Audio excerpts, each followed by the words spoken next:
friends entirely in his power, helpless to resist if, on a whim, he chose to snuff them out.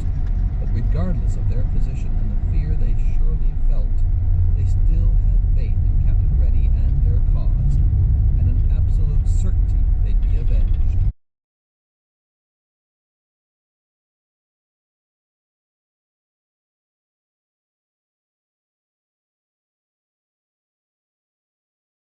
Aside and shifted to the edge of his leaf-studded mattress. "Hand me my shoes," Kurokawa ordered imperiously. "Lord," Fukui insisted. "the enemy has landed in force and swept away the garrison. It can only be assumed they are coming here." Kurokawa goggled at him. As fearful as he had become, he'd also grown complacent, actually believing Sandra Reddy's hints that they had more precious time. He shook himself and quickly dressed, pacing into his office where Morinami, Iguri, Riku, Haramikawa, Maggiore Rizzo, Contra-Amiral Laborde, and Capitan Dupont already waited. "They are coming," he said simply. "No, Lord," Morinami corrected. "they are here. The final confrontation you've craved so long is upon us," he added, somewhat dryly. Kurokawa jerked a nod. "So be it," he said, gazing at the map on his desk. "Their objective is plain. They'll attempt to reach the harbor by land. If those troops did not swim here, we can expect a concerted attack by sea and air at dawn." He looked at Laborde. "Prepare Savoy to get underway." He glanced at Mikawa. "The rest of the fleet as well.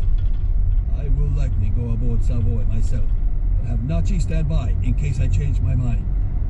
"Of course, General of the Sea," Mikawa said. "You mean to meet them at sea?" Laborde asked, surprised. "Surely it would be better to wait for them in the harbor. They can't attack through their own minefield, so that leaves only the North Channel. We can concentrate all our firepower there."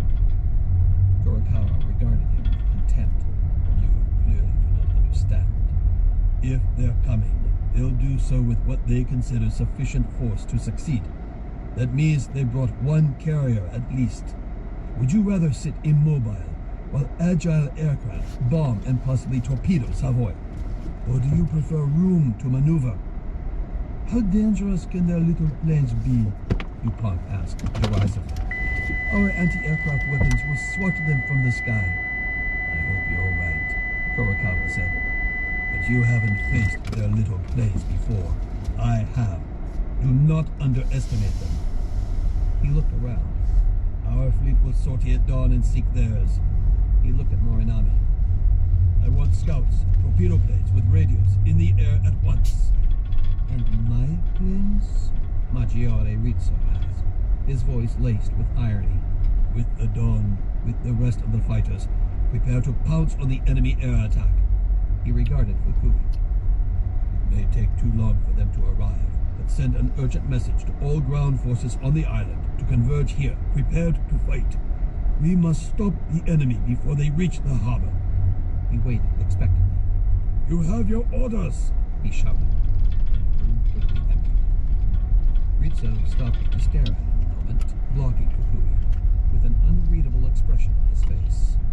Finally he turned and left. "One more thing, Fukui," Kurokawa said, as the communications officer tried to follow. "Send a message to the airfield near the prison compound." It was the last intact airfield they had.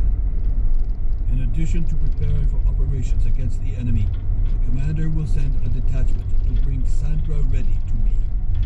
He hesitated, then took a deep breath.